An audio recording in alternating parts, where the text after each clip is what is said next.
Buenos días de nuevo. Como sabéis, tenemos hoy paella. Veo algunas caras de hambre por ahí.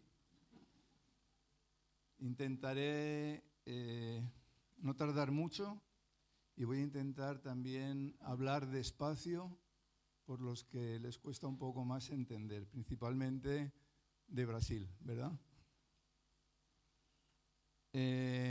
Como sabéis, el sábado pasado tuvimos bautismos. Quiero deciros que la piscina todavía está allí. Entonces, esos que están ahí un poco indecisos, que no quieren, que les da un poco de miedo el frío, hoy tenéis la oportunidad, si os decidís, ¿de acuerdo? Una vez estemos en el campet. Esperamos que el campet esté ahí, porque con el viento que está haciendo, el otro día ya se llevó un trozo de tejado, ¿no? Unas placas. Y bueno, esperamos que esté ahí. Nosotros vamos a ir, vamos a hacer la paella con lo que haya, ¿de acuerdo? Muy bien. Hoy quiero hablar de la seguridad de la salvación. Y quiero empezar con este texto que dice: te haré entender y te enseñaré el camino en que debes andar, sobre ti fijaré mis ojos y te aconsejaré. Yo estoy seguro que algunos que conocéis bien este salmo estáis dándole vueltas a la cabeza porque os parece que tiene un añadido este salmo, ¿verdad? Este final que dice, y te aconsejaré. Sé que en la Reina Valera no lo pone y estamos todos, o la mayoría, acostumbrados a usar la Reina Valera del 60. Pero en el original sí que lo pone. Este texto es de la Biblia textual. Sabéis que insisto mucho en que miremos diferentes traducciones de la Biblia.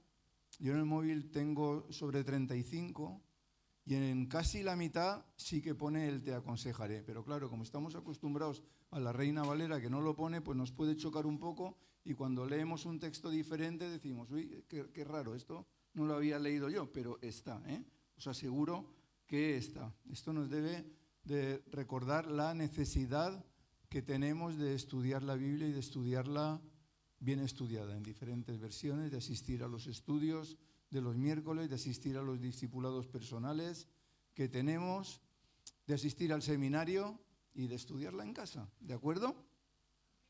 Como dije al principio, aunque quiero hablar de salvación, permitidme que comience con este texto que no parece que tiene que ver, pero que sí que tiene que ver con la salvación. Si nos fijamos, quien está hablando es el Señor y dice que nos hace entender, que nos enseña, que nos muestra el camino, que no nos deja solos y que nos aconseja. Y todo eso lo sabemos, ¿verdad? Todo eso sabemos que lo hace el Señor. Pero es que además de que el Señor hace todo eso, nosotros como sus enviados, los enviados del Señor, tenemos una parte que cumplir. Y me refiero a que en nuestra predicación, en nuestra enseñanza, en nuestros estudios, en nuestro discipulado, ya sea público o personal, lo que tenemos que conseguir o tenemos que buscar es el hacernos entender. El Señor nos hace entender a nosotros y nosotros tenemos que hacernos entender a las personas a las que les estemos hablando. Y debemos de preguntarnos, porque no siempre lo conseguimos, ¿nos hacemos entender? La gente a la que le hablamos nos entiende lo que les estamos tratando de transmitir. Os pongo un ejemplo. Ahora estamos con los estudios de Apocalipsis de los miércoles, ¿verdad? Tenemos una asistencia muy buena, una asistencia buenísima y estoy súper contento, pero os animo a los pocos que todavía no venís a que vengáis los miércoles al estudio de Apocalipsis. Como digo, estoy muy contento. Y el caso es que al hilo de esto de Apocalipsis, en una ocasión que estaba en un campamento juvenil, organizamos un campamento y había pues niños y adolescentes, podríamos decir. En una ocasión oí una persona un niño o un adolescente que estaba tratando de enseñarle a orar a otro que era también adolescente como él, pero era recién convertido.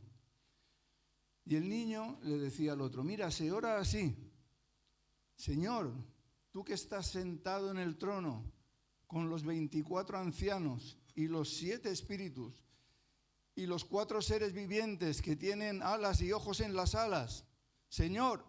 El niño estaba así, explicándose así, ¿no? Y bueno, estoy usando este ejemplo porque lo hemos estudiado recientemente, el miércoles, ¿de acuerdo? Pero hay muchos ejemplos de ello. Lógicamente tuve que hablar con el niño y explicarle pues que así, pues que no era una forma muy normal de orar y que tampoco le estaba enseñando al otro a orar correctamente, sino que más bien orando así, pues lo que se hacía era a lo mejor asustar al niño, ¿no? Asustar a la gente. Era una forma un poco rara de orar, ¿verdad? Y le dije, bueno, que además este niño no iba a entender nada porque era recién convertido y si no había leído en su vida el Apocalipsis, pues no iba a saber de qué le estaba hablando, ¿no? En el texto de la pantalla tenemos, te haré entender, te haré entender. Y nosotros también tenemos que hacernos entender. A veces usamos un lenguaje bíblico que no entendemos ni nosotros mismos. Y está claro que debemos de pensar bíblicamente y tenemos que enseñar lo que la Biblia enseña, pero debemos de hablar secularmente para hacernos entender. ¿Me explico? Como dije al principio, hoy quiero hablar de salvación y necesitamos explicar muy bien el plan de salvación de una forma sencilla para que todo el mundo lo entienda, para que no quepa ninguna duda. Lo primero que debemos enseñar es que no se puede aceptar a Cristo sin que haya un arrepentimiento previo. No se puede aceptar a Cristo sin que haya un arrepentimiento previo. Primero viene el arrepentimiento y es a través de ese arrepentimiento previo que sentimos la necesidad, la sentimos nosotros, de acercarnos a Cristo. Vamos a ver muy brevemente lo que Juan enseña acerca de la seguridad de la salvación. Dice Juan, estas cosas os estoy escribiendo a los que creéis en el nombre del Hijo de Dios para que sepáis que tenéis vida eterna. Bien, este es un texto muy conocido, que hemos hablado muchas veces de él, pero que aunque lo hayamos visto, muchas veces no podemos dejar de verlo, porque mirad, corremos el riesgo de que como los destinatarios de la carta de Juan, pues necesitemos que se nos recuerde que si Cristo vive en nosotros, ya tenemos la vida eterna. Si Cristo vive en nosotros, ya tenemos la vida eterna. Porque mirad, por un lado, es normal que en nuestra mente tengamos algo diferente, ¿verdad? Tengamos la idea de que la vida eterna empieza cuando morimos, cuando este cuerpo muere. Pero las Escrituras son muy claras. La vida eterna comienza en el momento en el que somos salvados por el Señor. ¿Ya hemos sido salvados? ¿Lo hemos sido? ¿Hemos sido salvados? Pues ya tenemos la vida eterna. Ya la tenemos. Aquí Juan, en este texto, está escribiendo a creyentes, dice algo así como, escribo a los que ya creéis, dice Juan, para que sepáis. O os escribo a los que ya creéis para que sepáis lo que aún no sabéis. Y es que a veces creemos que sabemos, pero no sabemos. Y necesitamos adentrarnos en las Escrituras para conocer esas cosas que todavía nos son ocultas. ¿Qué es lo que no sabían los discípulos de Juan? Que ya tenían la vida eterna, porque se recibe en el momento de creer, pero ellos no lo sabían. Dicho de otra forma, en el momento de creer se recibe salvación para vida eterna. ¿Entendemos? ¿Por qué les dice esto Juan? Insisto, pues sencillamente porque al parecer sus discípulos no tenían la seguridad de su salvación o no comprendían en su totalidad el plan salvífico de Dios. Y eso mismo puede sucedernos a nosotros. A veces preguntas a alguien si es salvo y te contesta, pues creo que sí, o espero serlo, ¿verdad? Pero lo que Juan está diciendo, o lo que está tratando de enseñar, es que si alguien nos pregunta si somos salvos, debemos de contestar, seguro que sí, seguro que soy salvo. Mirad, necesitamos estar seguros, necesitamos saberlo, y no solo saberlo, necesitamos decirlo con seguridad, necesitamos decir con seguridad, sé que soy salvo, sé que he nacido de nuevo, sé que pertenezco a la familia de Dios. Necesitamos decirlo con seguridad, porque si no estamos seguros, ¿cómo vamos a guiar a otros para que lo estén? No es posible. Si nosotros no estamos seguros, ¿cómo vamos a enseñar a otros a que estén seguros? Seguimos con Juan, dice, todo el que cree que Jesús es el Cristo es nacido de Dios. Y todo el que ama al que engendró, alma al que ha sido engendrado por él. Fijaros qué bonito. Todo el que cree ya es nacido de Dios en presente. Todo el que cree ya es nacido de Dios. Si te pregunto si has nacido, seguro que vas a decir que sí. No creo que digas, pues no estoy seguro, no sé si he nacido, ¿no? Seguro que dices que sí. Si estás en este mundo es porque has nacido, ¿verdad? Pues con el nuevo nacimiento ocurre lo mismo. Si te pregunto, ¿has nacido de nuevo? Debes de responder, sí, estoy seguro, estoy segura, he nacido de nuevo. Que no te pase como a Nicodemo, cuando habló con Jesús sobre el nuevo nacimiento, que a pesar de ser maestro de la ley, no entendía nada de lo que Jesús le estaba diciendo, no entendía qué era eso de nacer de nuevo. Y bueno, lo que digo siempre, si algo no lo entiendes, no te preocupes, porque para eso estamos aquí, para explicarlo, y después podemos seguir hablando en el campet. Mirad lo que dice Pablo. Porque por gracia habéis sido salvados por medio de la fe, y esto no es de vosotros, es el don de Dios, no por obras, para que nadie se gloríe. Si preguntamos a alguien si irá al cielo, es posible que nos diga, sí, seguro que sí, yo soy muy bueno, yo hago muy buenas obras. ¿Verdad? Esto lo hemos oído muchas veces, pero es que el texto dice que las obras no salvan.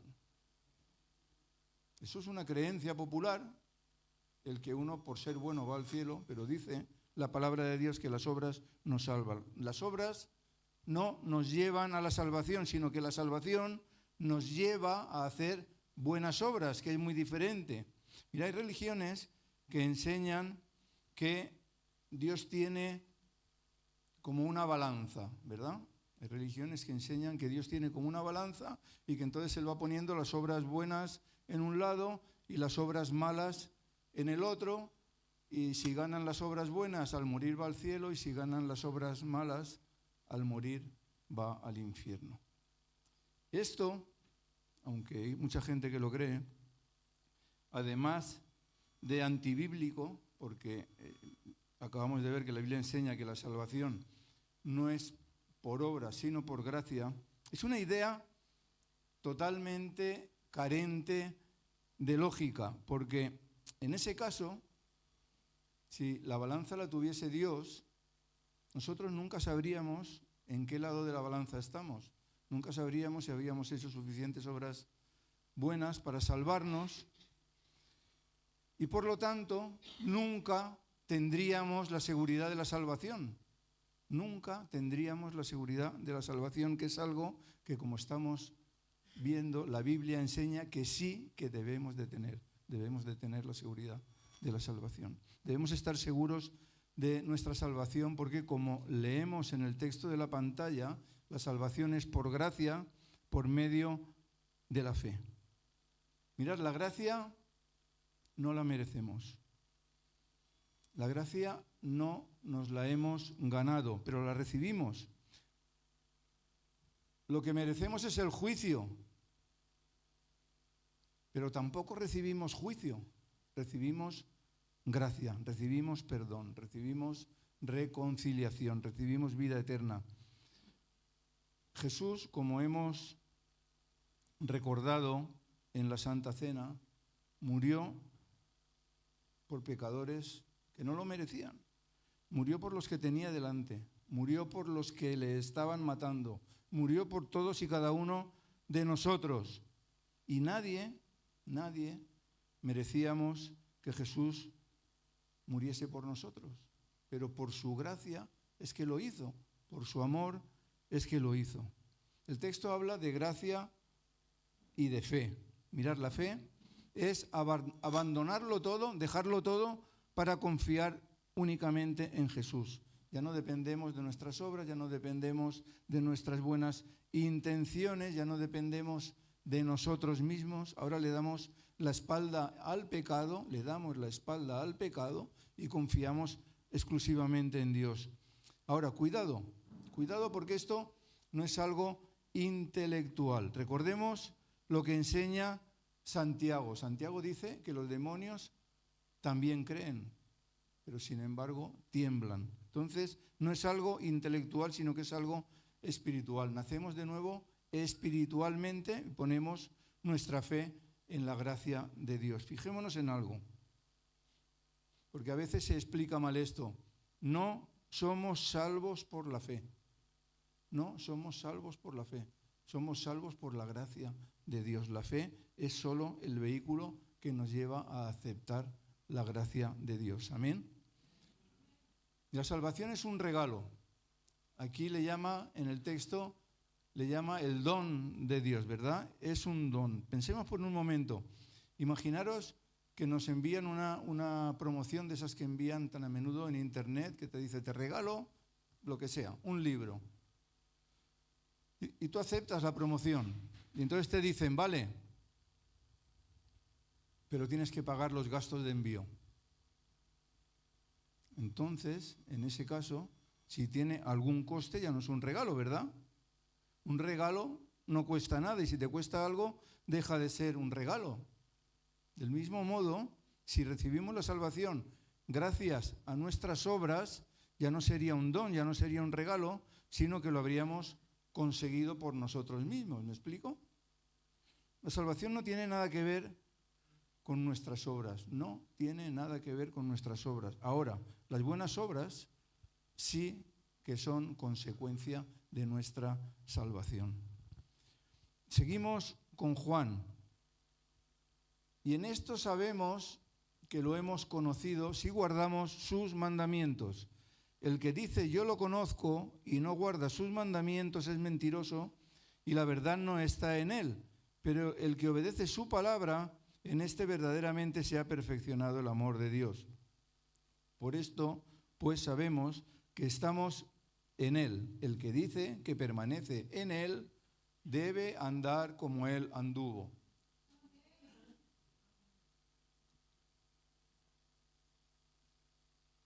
Este Juan del que estamos aprendiendo hoy, el discípulo amado, el más, podríamos decir, el más cercano a Jesús, el que escribió estas 3 cartas, el que escribió también el Evangelio, el que escribió también el Apocalipsis que estamos estudiando los miércoles, este Juan, que conocía también a Jesús y sus enseñanzas, dice que, fijaros en la pantalla, dice que el que no guarda sus mandamientos no conoce al Señor. El que no guarda sus mandamientos no conoce al Señor. Ahora, nadie puede guardar todos los mandamientos, nadie puede guardar toda la ley porque, de ser así, no habría hecho falta el sacrificio de Jesús. Si fuese posible guardar toda la ley, no habría hecho falta el sacrificio de Jesús. Entonces, ¿por qué dice esto Juan?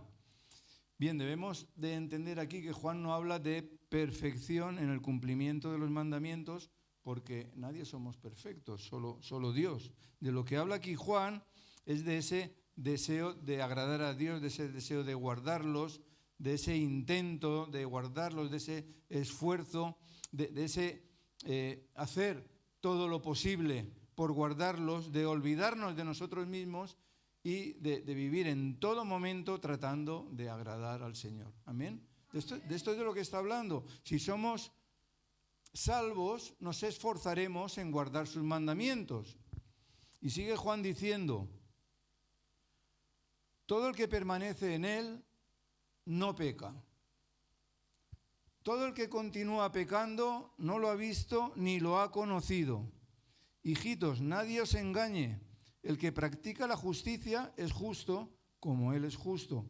El que practica el pecado procede del diablo, pues el diablo peca desde un principio. Para esto fue manifestado el Hijo de Dios, para que destruyera las obras del diablo. Dicho de otro modo, el que ha conocido a Dios no hace del pecado una práctica. El pecado no es su estilo de vida, el pecado no es un hábito en su vida. No quiere decir que no peca, ya que todos pecamos, sino que cuando peca se arrepiente y no continúa pecando, ya no practica el pecado, huye de él, lo evita. Pensemos en una imagen. Antes de conocer al Señor, corremos hacia el pecado, aún inconscientemente. Antes de conocer al Señor, corremos hacia el pecado. No tenemos conciencia del pecado o tenemos poca conciencia de pecado. Incluso sin darnos cuenta, corremos hacia él. Pero una vez que hemos nacido de nuevo, cuando ya hemos nacido de nuevo, huimos del pecado y buscamos además soluciones para no pecar.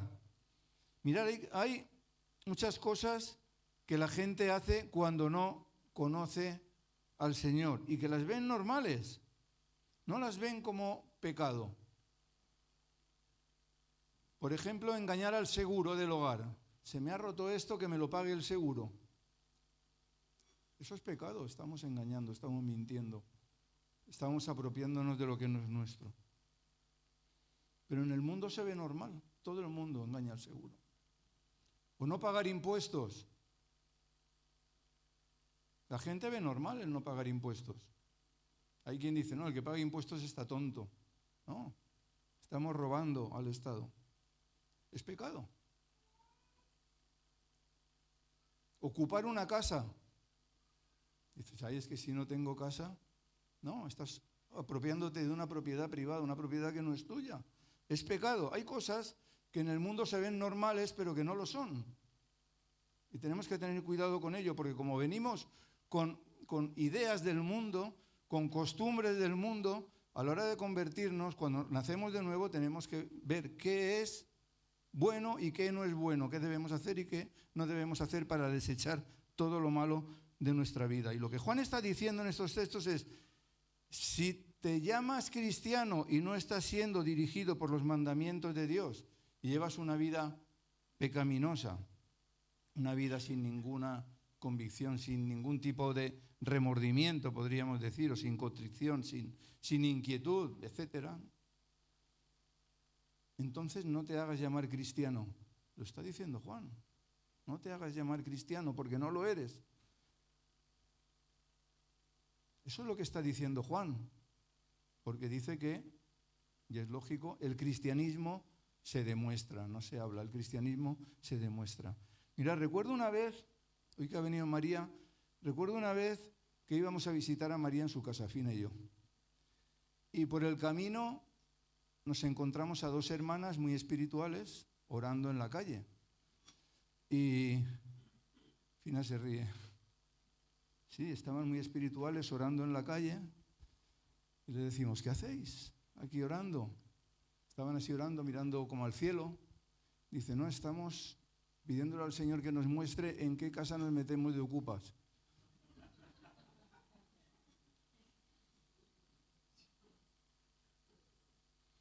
Pues tuvimos que explicar que eso no estaba bien, que esa casa le pertenecía a otra persona, que estaban faltando al mandamiento de no desearás el bien de tu prójimo, o no hurtarás, también podría entrar ahí. Pero son cosas que se ven normales. Otro día vamos también Fina y yo al Consum y salía uno corriendo, uno que venía a la iglesia. Salía corriendo. ¿Por qué corres? No, que he robado comida y me voy, que no me pillen. Le tuvimos que explicar que las necesidades se le piden al Señor. Si nosotros mismos nos proveemos de esas necesidades robando o como sea, pues el Señor no necesita cumplir su papel de proveedor nuestro, ¿verdad? Ya nos estamos proveyendo nosotros. Pero se ve normal el robar.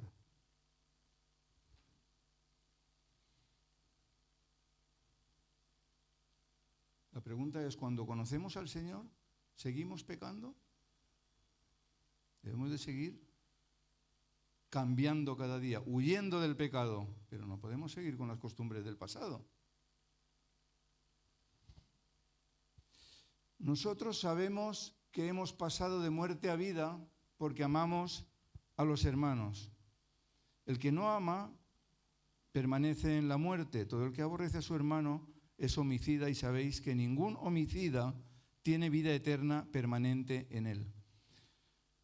Recordemos que cuando creemos en el Señor Jesucristo, nacemos, como dice el texto, nacemos de Dios. Tenemos una nueva naturaleza. Pasamos a pertenecer a la familia de Dios y por lo tanto ahora tenemos nuevos hermanos y nuevas hermanas. Tenemos una nueva familia, tenemos nuevos familiares, por así decirlo, ¿verdad? Ahora, no es que necesitemos poner una pegatina de un pececito ahí detrás del coche para que se sepa que somos cristianos, ¿verdad? O no es que necesitemos ponernos camisetas que digan soy cristiano, ¿verdad? Sino que nuestra pertenencia a la familia de Dios, pertenecemos a la familia de Dios, nuestra pertenencia a la familia de Dios se tiene que ver de una forma evidente. No puede haber ninguna duda de que pertenecemos a la familia de Dios. Se debe de ver en nuestro vivir diario.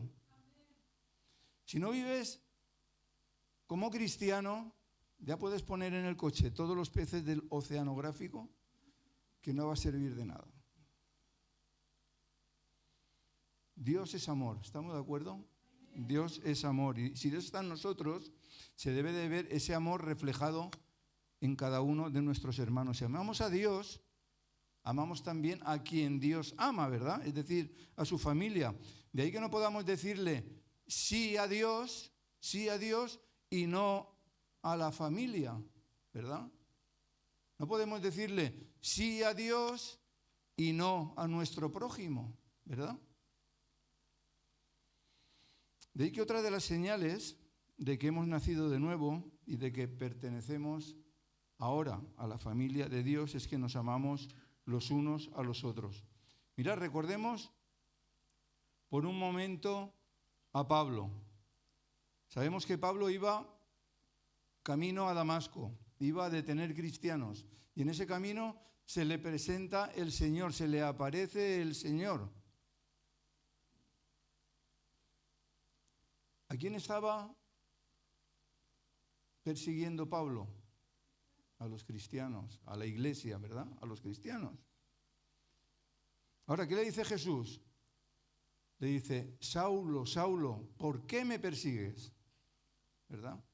Pablo le podía haber dicho, Señor, yo no te persigo a ti, persigo a esos que están en Damasco, persigo a los que están allá, no te persigo a ti. Pero Pablo entendió la primera. Pablo entendió la primera y en lugar de decirle, Señor, no te estoy persiguiendo, lo que le dijo es, Señor, ¿qué quieres que yo haga? Señor, ¿qué quieres que yo haga? Porque Pablo entendió claramente en el momento de su conversión que quien persigue a la iglesia, persigue a Jesús. Quien maltrata a la iglesia, maltrata a Jesús. Quien no ama a la iglesia, no ama a Jesús. Quien rechaza a los hermanos, rechaza a Jesús. El que cree en el Hijo de Dios tiene el testimonio en sí mismo. El que no cree a Dios lo ha hecho mentiroso porque no ha creído en el testimonio que Dios ha dado acerca de su Hijo. Bien, a veces podemos decir, yo esto lo he oído muchas veces, lo que os voy a decir. Podemos decir o preguntar, ¿eres salvo? ¿Eres salvo? Y la persona responder, sí, hice una oración hace 20 años cuando era joven y acepté al Señor, sí.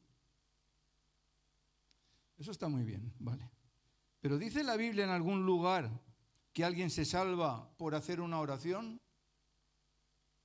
Desde luego que no, no lo dice. No lo dice.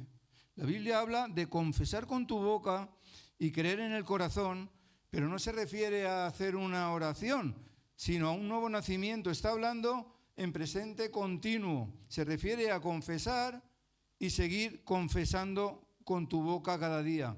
Se refiere a creer en tu corazón y seguir creyendo en tu corazón cada día, no a hacer una oración. No se refiere a eso. Por supuesto que la primera vez que crees y confiesas ya eres salvo. Eso está claro.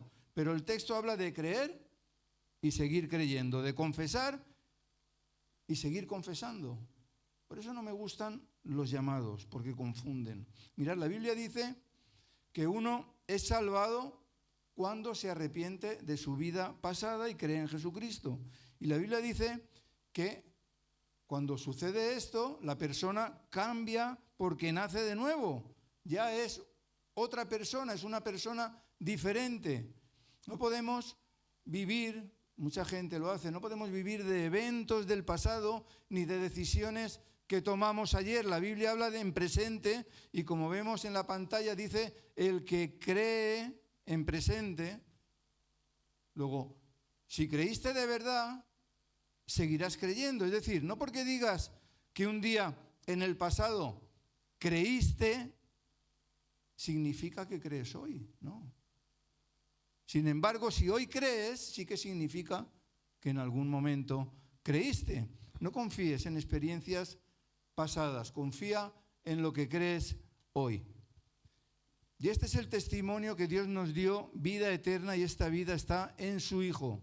El que tiene al Hijo, tiene la vida. El que no tiene al Hijo de Dios, no tiene la vida.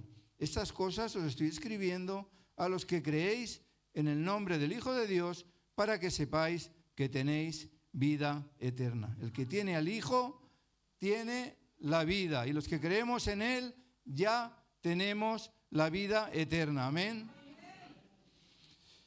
Yo creo que la palabra es suficientemente clara, habla por sí sola y es suficientemente clara para que todos lo entendamos. Pero vamos a despedirnos con un último texto que no está en las epístolas de Juan, sino que está en su Evangelio, para que veamos la intencionalidad de Juan al tratar de transmitir ese mensaje de Jesús para que entendamos bien el plan de salvación. Juan 5:24 dice lo siguiente: de cierto os digo, el que oye mi palabra y cree al que me envió, tiene vida eterna y no va a juicio, sino que ha pasado de la muerte a la vida. Fijaros qué bonito. Fijaros cómo este texto encierra todo lo que hemos visto en esta mañana. Primero, ¿quién es el que habla? ¿Quién está hablando aquí? Jesús, ¿verdad? Está hablando Jesús. Y dice, el que oye mi palabra, ¿hemos oído su palabra? ¿La hemos oído? El que oye mi palabra, y sigue diciendo, y cree al que me envió. ¿Crees que Dios envió al Señor Jesús a morir en nuestro lugar, a morir por nuestros pecados? ¿Lo crees? Amén. Mira cómo continúa. Tiene vida eterna y no va a juicio.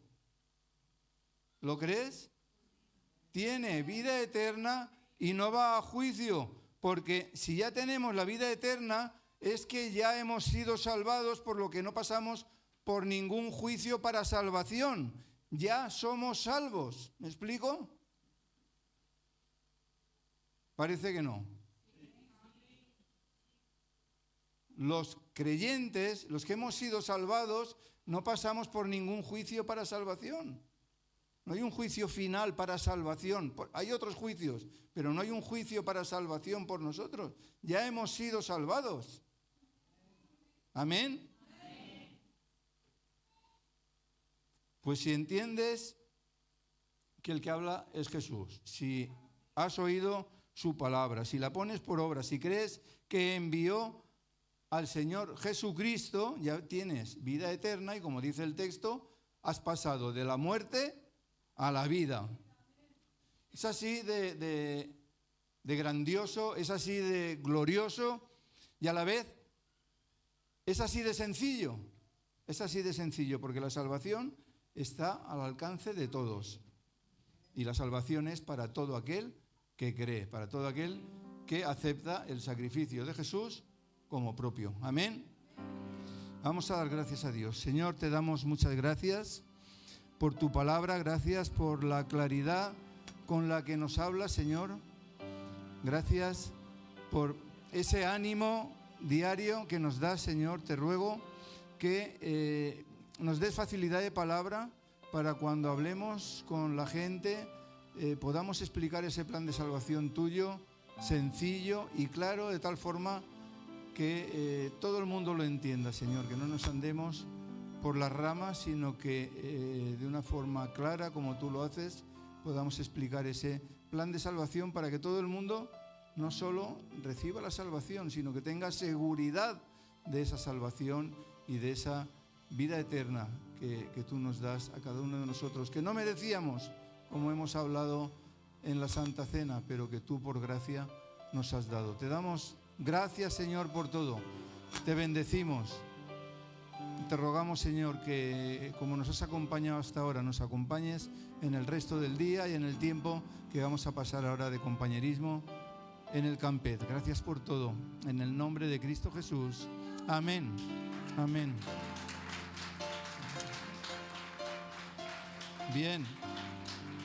Amén. A Dios toda la gloria.